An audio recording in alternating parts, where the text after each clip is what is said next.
doing work in the community. She is a recording artist.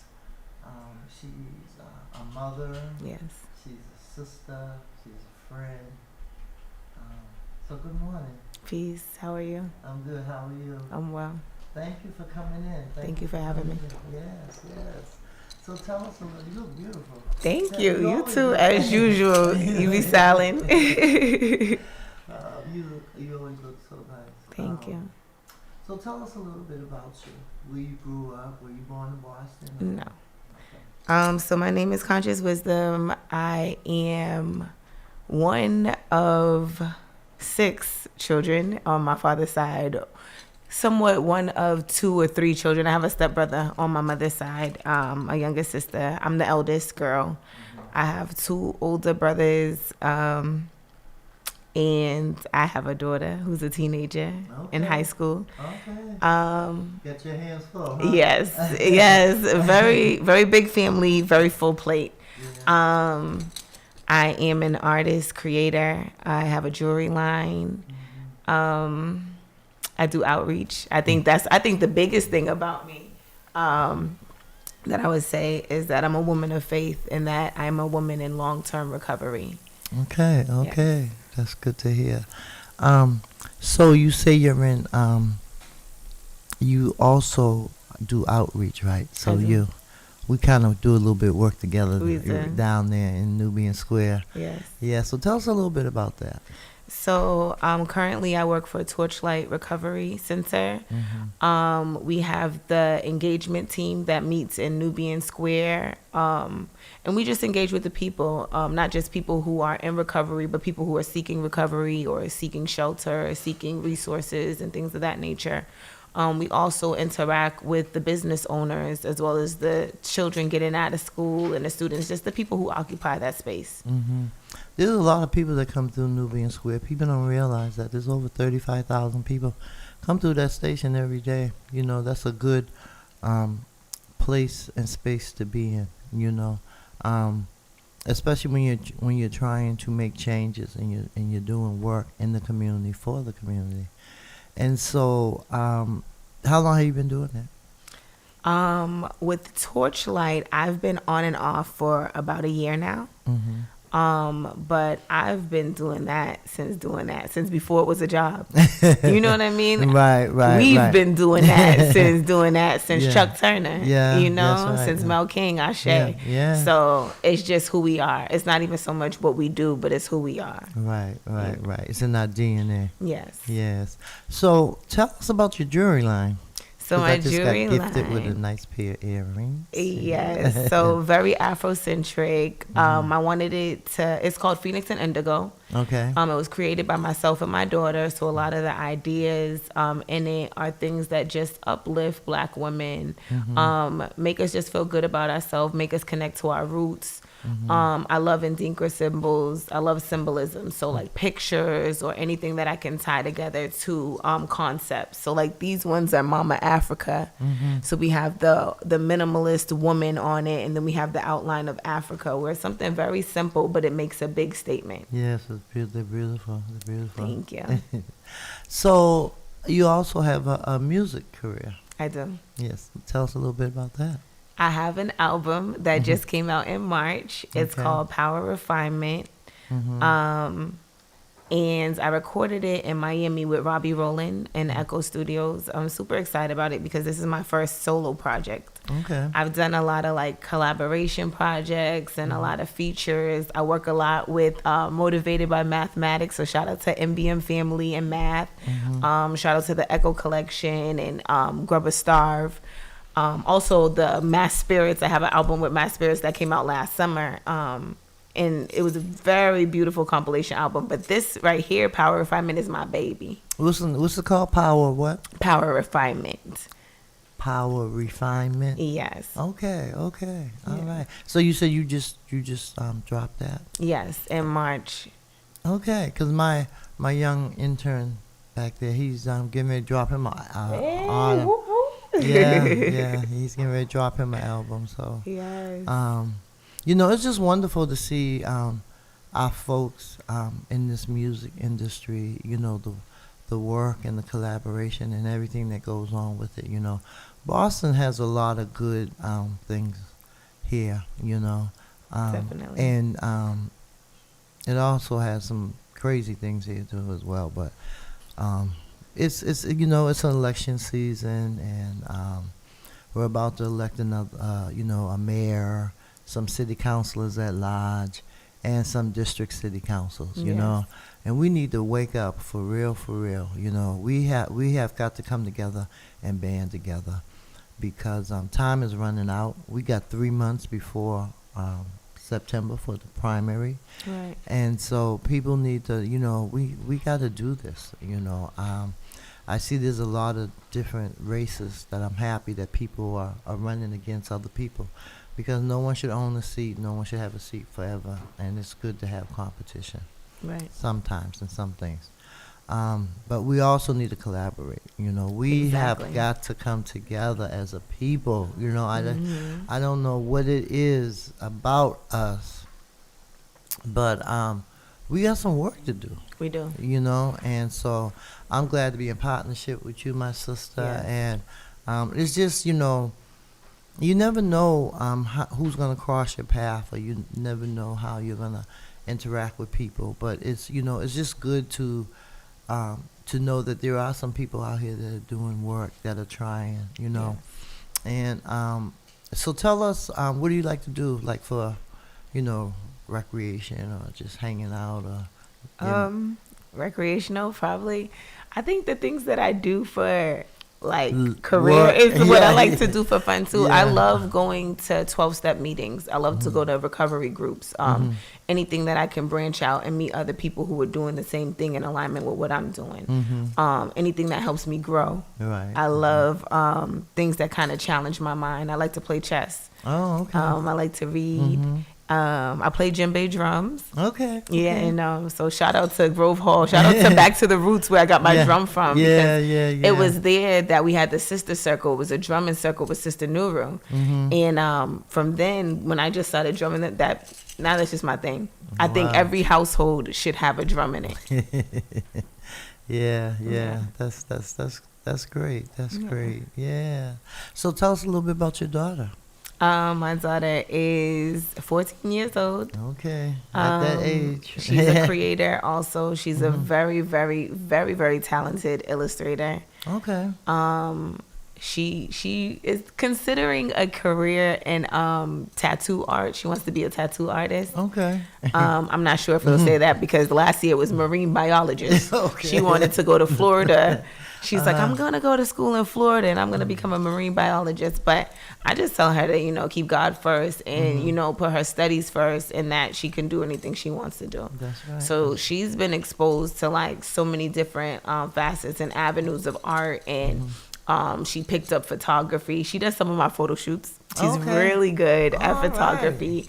So she's done that. She was learning how to DJ. She's come with me to different radio interviews and stuff like that. So anytime she's come out to places with me, she asks a lot of questions, like, how do you do this? And what is this? So I actually have a collection of pictures of different places that she's come with me, and her trying out the different tools and, Okay. So you gotten her interested. You got her. Yeah. Yes. We got some. See who's on here. Sister, come on, Sister Patricia. Peace, Sister Patricia. Danny. Hey, Danny. Yeah, so it's this thing, with the craziness that is going on in this country and stuff, we really, I would just love to see our people come together, under, one roof, and just really do some fantastic things, and I feel like they are. I just feel like we work in silos, and it would be so nice if we could just all come together, for the common good. So, you want to do a little something for us? Sure. I'm trying to think. I wasn't prepared to perform today. Let me just say that. Okay. I'm not opposed to it. Something. Okay, so this is something that I wrote during the pandemic. I have been going through some transitions with my family. We're in a good space now. I just want to give that disclaimer. We're in an excellent place now. Praise be to God. But it's called Dear Mama. Okay. So, Dear Mama, I believe in karma. So I'll apologize for all the times I gave you drama. You thought I was your ticket, but life, it kept getting harder. I get it. I got a daughter and lack assistance from her father, but I could never blame her for my problems. She didn't cause them. I was born bipolar, and I've been bugging out regardless. Plus, I'm heavily addicted to prescriptions, just for starters. The liquor don't make it better. I look at her and I get up, making decisions better. I'm switching up how I'm living. Furthered my education to get a better position. Traveling, taking trainings just to add to my credentials. I'm a mama on a mission. I hustle. I gotta get it. I've struggled, yes, I admit it, but I've been about my business. Got post-traumatic stress to all the things that I have witnessed. I carry my own crosses.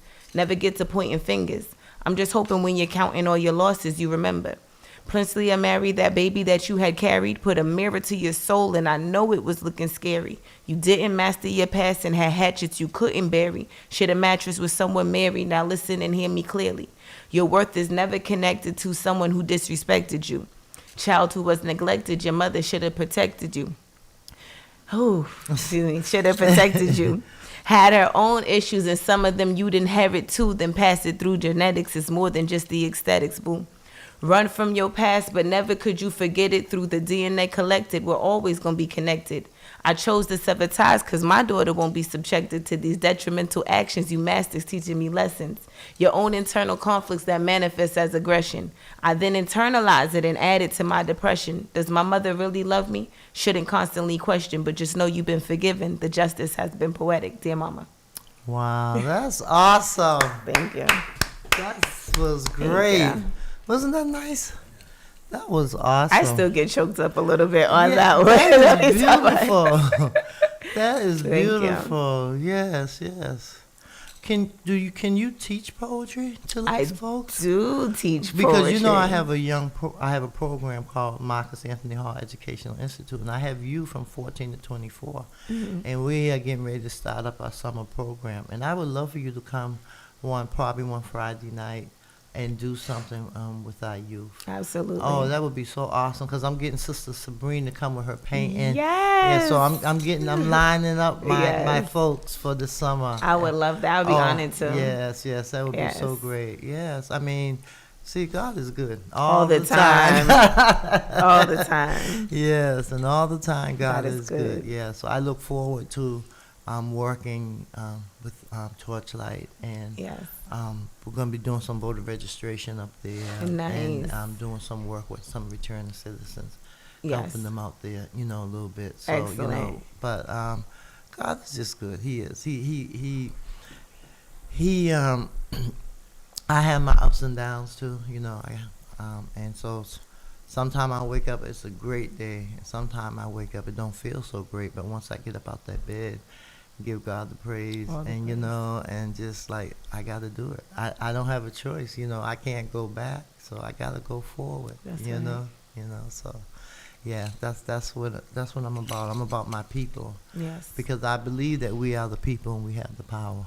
I believe that we put our resources together, that we could come up with some great ideas and some great things for us. It's just a matter of us changing our mind, not listen to what naysayers say. That's right. And stand in our power, because we are the people, and we do have the power. We just have to learn how to channel it, and just there's so much death and stuff around us, and it's hard, when it's like every time you hear like someone is gone, and relatives and family members, and that's hard. That's tough for us. And imagine what it does for our youth. But I love my youth. I just graduated my 5th cohort. I saw that, and it was so nice. I loved Beautiful. it. I loved it. And we are getting ready to, actually in October, we're going to have a big fundraiser, a big, huge fundraiser. And I'm going to try to bring back all the youth that have worked with me, or some of them, and see what we can do. Nice. We're calling it a reunion. So the reunion fundraiser. Nice. Well, let me know about that. Yeah, definitely. Because I want you to come and drop some knowledge and I some got you. music and stuff. Yes. I'm trying to get Hibernian Hall. So okay. Yeah. I've been on it to do the Bruce Bowling building. That's my spot. I love Bruce Bowling. I always go there because I like. When they were building it, I was right out there protesting. The view is amazing. I love it. I love it. Yes. But I said, as much as I can, I'm gonna have events here. But I'm kind of move up a little bit. But I'd like to have something else there, maybe in the summer. But I just want to say that I feel like we, especially black women, we really need to connect more. I think I'm gonna try to come to that all things Friday. Yes, everything Friday. Everything Friday. I love everything Friday. Yes. So and we also have the women's group on Friday as well. Well, the recovery groups on Friday. Okay. In the community, well, it's everything. Of course, it's on Friday because everything Friday. Yeah. That is so nice. Yeah. But I think there's gonna be some nice things going on this summer, some different things going on. You know, we do have a lot of elections and stuff. A lot of parades and but I mean, I feel like we really, really need to just come together. I feel like we've been confused, abused, and just don't listen. It's just sad that we don't love each other like we should. We don't forgive like we should. That poem that you read was that was awesome. Thank you. Because a lot of us black women, we go through problems with our parents. Like my mother didn't raise me. I didn't live with my mother until I was till I turned 12 years old. Wow. And I lived with my mother, and I had 2 sisters and 4 brothers. Wow. But, I got my 2 aunt sisters raised and 5 me. brothers. Yeah. And then I found some other sisters on my father's side. My father had 10 other children. He got married after he was with my mom, and they had 10 children. He had 3 daughters and 9 sons. And that's wrong. 3 daughters and 7 sons, I think. Yeah, because he had 10 children. Yeah. But it's funny, how life is, because they lived. I never knew them. My family, my father's side. Yeah. They live right there in Columbia Point with some other relatives of mine, the Dobsons and the Crumps. It's just the Dodsons. You know the Dobsons? I know some Dodsons. Yeah. From Columbia Point? I don't know if they originate in Columbia Point. Christians? Mm-hmm. Still serving? No, they. I'm like maybe. Yeah. Okay. No, I think this is a different family. Could be. Yeah.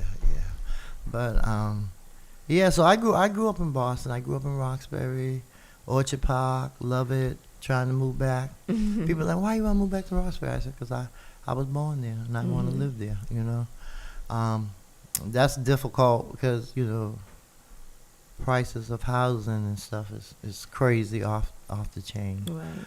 I just feel like we should try to come up with more creative ideas and ways for housing and stuff. And there's things that we can do. But, it's just like, who's listening to you, And I think the healing is a big portion of it. I think of looking at the why. Like, I'm one of those people, I ask why for a lot of things. Like, why are we having a struggle with housing? Because we're having a struggle with unity. We're having a struggle with mental health. We're having a struggle with addiction.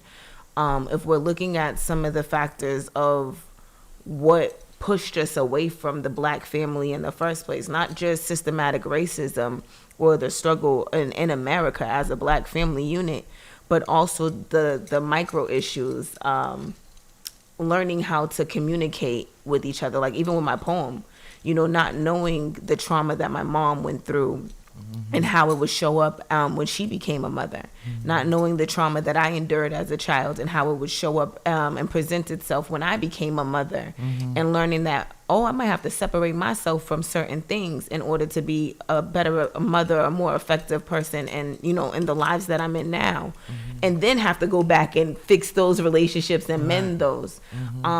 Someone asked me recently, like, would you live with your mom? And I'm like, I would, but as a child, I'm like, no, absolutely not. We don't get along. I grew up in DSS. Back then it was in DCF. It was DSS. And I'm originally from Bronx, New York. I don't know if I mentioned that when you first asked me, but I'm originally from Bronx, New York. So I've lived in New York. I've lived with my grandmother. I've lived in Miami with my father. I've lived a lot of different places because it was very challenging to get along.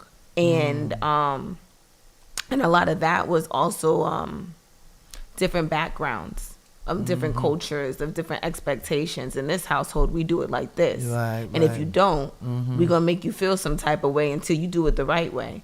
And in this household, we do it like this. So, having my father is from another country. His background is different from my mother. So his expectations are one way. My mother, born and raised in America, her expectations is this, and and then going into foster care, this is what they expect. So that can confuse a child.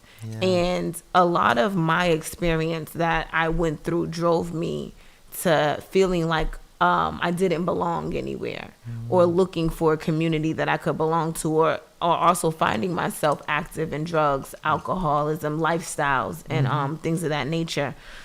Which is another reason I have so much heart for like the work that we do, because I identify.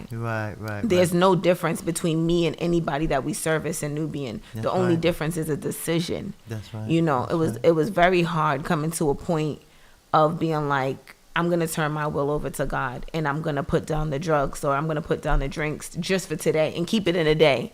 Because like I didn't see myself getting to a point of having 4 years and God willing 5 years in September. I didn't see that for myself. But living together is something that we have to go back and say, what was the issue initially with us being together? Putting principles before personalities. Sometimes we might say things and we don't like the tone that was given. I know sometimes my mother's tone is not good for me, or sometimes my tone is not good for my mother. Or sometimes we might communicate and say something. We said it the best way we knew how to say it, but it wasn't received like that. Sometimes we might have certain things where our feelings is hurt, but we don't say anything. And then they keep getting, hurt, and we're still not saying it. And it's watering that same hurt seed. And then one day, a big old thing, and we're like, how did it get to this place? And it didn't get there overnight, So I think if we go back and like uproot certain things, and even uproot certain things that came with, slavery, with being the descendants of slaves, certain things that was embedded into the Black culture, be seen and not heard. No, I have something to say.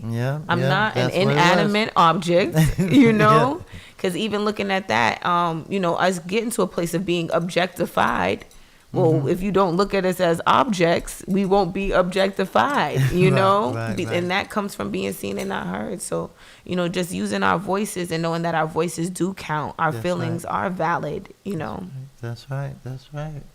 Let's see, we got some folks here making some comments. Let's see. Sister and Misuse, Sister Virginia says, yes. Our struggles are our power that makes us strong. Rely on Allah and pray He will give you the strength. Life lessons from Sister Patricia Muhammad. Amen. Thank you, ladies, for listening. I appreciate. I'm not the best with social media stuff, so I don't know all this stuff. That's why I got Jackson there, but he act like he don't want Jackson on the scene.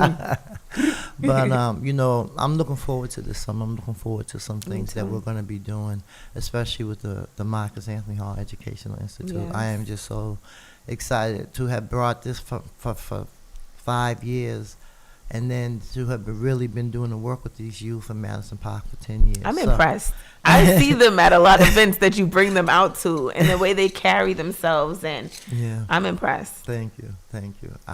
That's why I want to give a nice, I think, I don't know, I'm hoping and praying some stuff, but I think that, it's this event in October is just going to, like, open so many doors and really do some, because I want this Marcus Anthony Hall, God rest his soul, Marcus Anthony. I really want, because, I'm in contact with his son and She, the one that does Yes. Parties from Yes. Above. You Yeah. know. Shout out to Shiaka. Yeah, Shiaka. Yeah. That's my girl. She. I love what she's doing in the Yeah, community. she's a blessing. She's a blessing. And it's just so funny that we connected. You know, I never met her. You know, and even before I started Marcus Anthony, I knew his mother, Francine. You know, we had a good relationship. I met his mother maybe about 15 years ago, and we used to vend together. I was vending my book, and she was vending her clothes and her, you know, her popcorn clothes and stuff.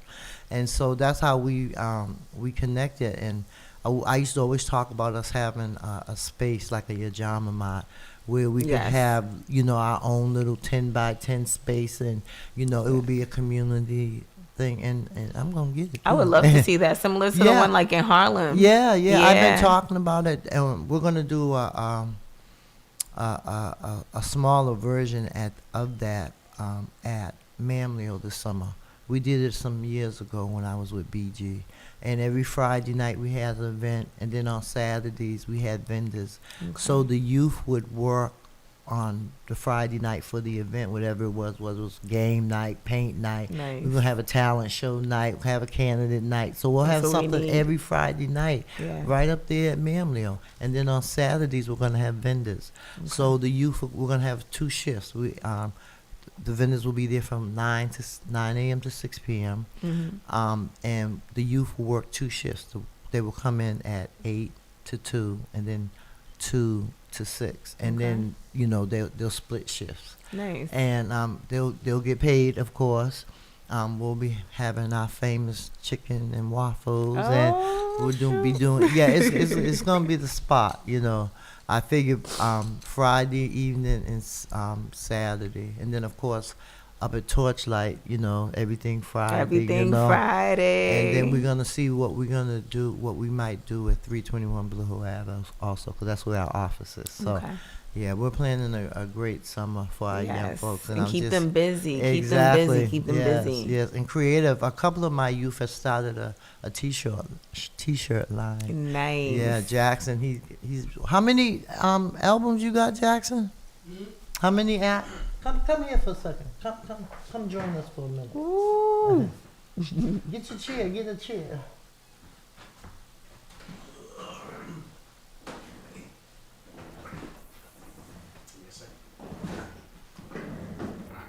So tell her about your album you're dropping. Album? Yeah. Yeah. Okay.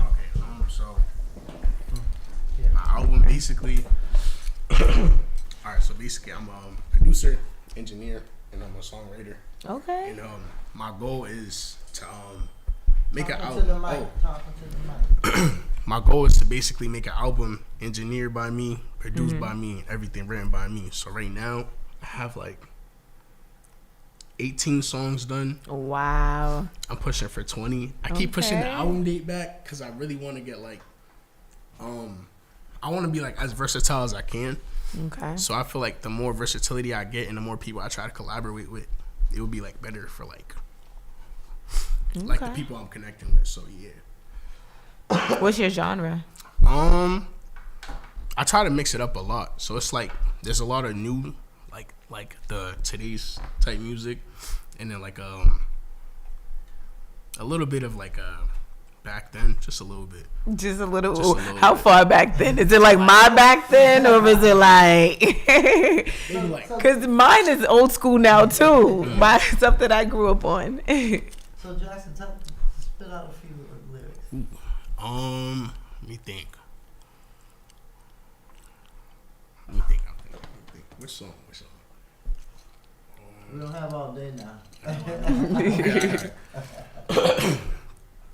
I said I love you with my head, but I can't love you with my heart. I know that I've been dissing, maybe death will do us part. My heart shattered into pieces, yeah, this pain is full of art. I thought we would be forever, but we lost inside that dark. I've been trying to find the old me, he been left without remark. I came up from the trenches, how to move like Tony Stark. I'm at war with all my feelings, every day I play my part. Trying to make it out the hood and get my name up on the charts. That's a little something. Okay. Yeah, he performed at our graduation. Nice. Yeah, that song I did was called Deranged. It was Deranged. Who got you deranged? Can you hear? Can't hear you. Cause you the can't hear me. cause the mic. Oh, Yeah. sorry. Oh yeah, and that's the other thing. Can you Like, hear me now? Do you remember those commercials? Can you hear me now? but that's the other part too. So what I really want to do is like I want to push like content creation as like far as like people in the community or like people like everywhere in Boston. I'm trying to get like more people to like just be themselves and like express themselves in a way that they feel like they can really do that. Yeah. And my main goal was at first it was for me to do the album while being on stream so I could show people like how I'm doing it and like what's being done if they want to go do it themselves. But then like I got busy and so I just like I'm gonna just make this behind the scenes and then I'm gonna start posting like snippets and little edits on TikTok and this, that, and third, and then people will get the but yeah, I'm all about content creation and just being myself, and I feel like that's just like something everybody should look into. And yeah. Okay. All right. Sounds good. Go, Jackson. So what's the name of your project that you're putting out? What can we look forward to? It's called Standalone. Standalone. Yeah, it's on Apple. It's gonna be on Apple Music, Spotify, YouTube, and everything. So He's working on it. Oh yeah, let me plug myself in real quick. So yeah, like Power Refinement out now on everything, on all platforms. Ever_evolving on IG. Oh yeah, you can find me on YouTube, Apple Music, and Spotify, JNW. All right. Y'all throw the handles out. Plug them in. I'm on Facebook. I just came back to Facebook, everybody. Conscious Wisdom, Al Muntakim. Well, I'm too young to know how to use Facebook. So. Oh my God. I'm still learning because they changed it. A lot's changed on Facebook. They change everything everywhere. Yeah. I got to bring my Marcus Anthony Facebook back to life. I don't know. Well, we'll talk about that later. It's hard getting. And there's this thing, Facebook jail. Like I've never known what Facebook jail was. Yeah, that's like Pastor knows. Pastor, you been in Facebook jail before? Oh, not the pastor. Free the pastor. But yeah, I feel like I'm 19, so not that many people like that I know around my age really like use Facebook. What do you guys use? Instagram. Like Instagram. Even Yeah, Instagram and is starting TikTok. TikTok. They on that TikTok. I'm not on TikTok. Yeah, I just do Facebook and Instagram. Me too. I'm predominantly on Instagram, and I come on Facebook every now and again. But I want to get back active with Facebook, how I was active with it in college. Because in college, you couldn't get me off of Facebook. You could not. Yeah, Facebook and Twitter. Oh yeah. During college. Like I don't do I even do Twitter anymore? I don't even really get on Twitter. Me neither. anymore. Not for me. Nah. It's like Twitter. Instagram, I think, and just Facebook. I just kind of like dropped Twitter. I don't know what happened. Yeah. Sometimes I read my old tweets and I cringe. Like, They changed who the is name this? to X though. It's like everything's all like moved around because Elon Musk, like he owns the app now, so like he changed everything around on Twitter. So. I don't know where it went. It disappeared, but that's all right. Right. I wish we could create our own Instagram and We can. Facebook. This is what We I really can, like and to we see. should. We need to create our own systems, Our own everything. Yes, I mean it's like we are the people and we have the power. Mm-hmm. For real. There's so much that we can do, and I'm looking forward. I'm really looking forward to this this election cycle because we had different people running in different races. Yeah. And I'm just really like excited, really. Yeah. So, yeah. You want to talk a little bit about yesterday? The forum. Yeah. You want to talk about? Mm. Go ahead. Tell us what you thought about the forum. The forum, like it was for So me. first of all, tell us what forum it was, and put your mouth close to the mic so we can hear you. So yesterday it was the forum. And where was it? Prince Hall. Yeah, Prince Hall. They had the four Mayor candidates. Yeah, the mayor candidates, and so what I seen yesterday was a lot of people like, they agreed with the bike lanes and the bus lanes being removed, and like, not without like, I wasn't hearing a lot about the housing and like the Go ahead. I wasn't hearing a lot about the housing and like the education system. What I mainly heard it from was like Josh Kraft, and Josh Kraft is like, I guess that was his main focus yesterday, as like we seen, and like a lot of his points were valid, but then again, it's like not everybody was really feeling him, right? Yeah. What did you think about Domingo? Domingo, I liked his answers. I really liked his answers, but then again, it's like his reasoning wasn't like, it couldn't compete with what Josh Kraft and Michelle Wu was saying. What did you think about Michelle Wu? Could you woo woo woo? I'm sorry, I couldn't help it. Well, I don't really know how to put it, but I feel like, you know, a lot of people don't really get what she's trying to do. Like, she's one person, but I mean, you could say that for all four of them. They're all one person. They're trying their best, and then I feel like, but she's not really doing what she says she's gonna do, and what the people are asking for. So it's like, it's kind of hard to believe what she's saying, especially when she's like in front of us. Good morning, Carl. No, I'm sorry. Jamal called, Crawford called. He just wanted to say hi to you. Peace, So why didn't he peace. say hi? Why didn't you let him? He didn't want to Peace, talk? Jamal. What's up, brother? He didn't want to talk? What's up with him? What's up with Jamal? He don't. Him not wanting to talk. That's respectfully, that's a first. But what's up? How you doing, brother? I like Jamal. I voted for him when he was running. When I seen his name on the ballot a few years ago. I know. Actually, he wasn't on the ballot. That You was had to the write problem. him in. He You had had to write him in. Yeah. Yeah. I I think Jamal Crawford would be a great politician. I agree. I really do. I agree. I trust Jamal when it comes down to City Hall. Yeah, I agree. I would like to see him run. What about you? You think you might run for election office one day? I feel like it's possible. I could, but I feel like with that, I'd have to like take my time and really study, like, and learn what I'm talking about.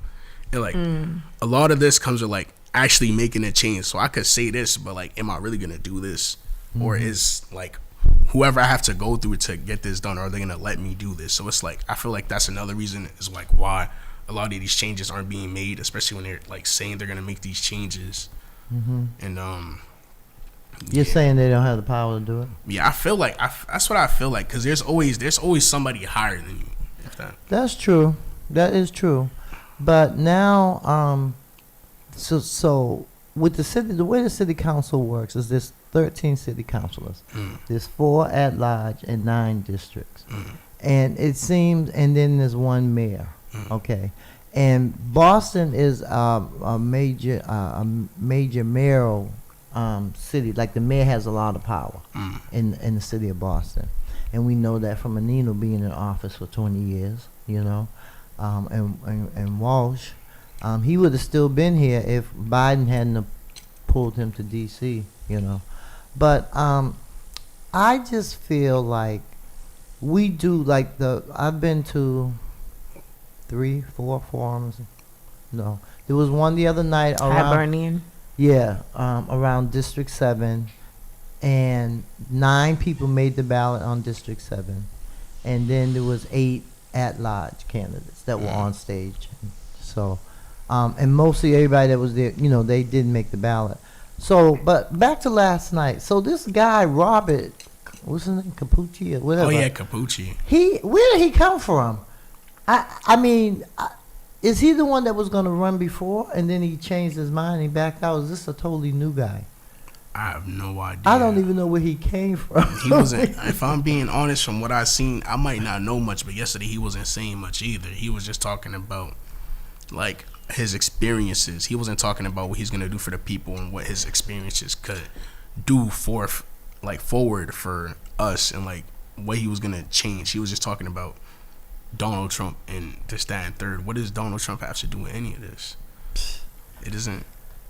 I don't know. Well, I didn't really understand where he came from either, but it's very interesting how he just popped up there, because the first debate that they did, that young kid Alex was on there. He was like 24 years old. He's running for mayor, and but he obviously he didn't make the ballot, and he said he didn't. He knew he wasn't gonna make the ballot. He said he just wanted to push some issues out there and stuff, you know. Okay. It's not bad. So yeah, I mean that helps to get people talking about things that you want them Yeah. to talk about, you know. I mean, yeah, it also pushes like a little bit of recognition to like, you know, if you see people in the community, they're gonna engage and they're gonna like try to work with you to actually get this done. So it's like, Yeah. I think it should be somebody raised up from the community to go for these positions, someone who can actually say what's going on, who understands it firsthand.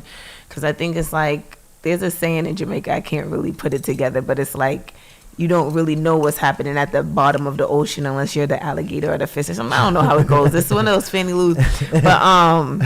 But you don't really understand it if you're not from there. You know what I Right, mean? Like, right, you can yeah. come to Nubian and look around and say, oh, this is the problem. You don't know what the exact nature is. You don't That's know what right. the root cause is. That's right. You don't know how it feels to be us from where we're from and to walk in our shoes. That's But you right. want to come in and put Band-Aids on certain things and be like, you know what'll work, this'll work. And it's like, you don't know. And because it doesn't work. And it you know? doesn't. And that's one thing that bothers me about this present administration is that they don't listen to us, you know? They make decisions, and then when the community makes a bunch of noise, then they want to sit down. Why did you just do that in the first place? You know, Right. you would have stopped all that back and forth and confusion and fighting and stuff. You know, I just feel like first of all, I don't think they listen to us. And second of all, I think they want to do what they want to do, you know. There's a lot of things that I don't understand what this current mayor is doing. And so, you know, she said some things and she does another. But that's how politicians operate, though, you know. That's how they operate. They say, oh, yeah, I'm going to do this, and then when they get in there, they can't. But one of the things that I find, the reason why they can't do a lot that they want to do is because it's not enough like-minded people, you know, like running a slate. I always talk about running a slate of like-minded people that have the same ideas, the same, you know, ideology, you know, the people that are interested in the same things, helping the community, making change in the community, but they got to be willing to do the work. Right. And they can work together. We got a caller. Good morning, caller. You're on the air. Good morning, Sister Priscilla. Good morning. How are you? I'm blessed, thank you.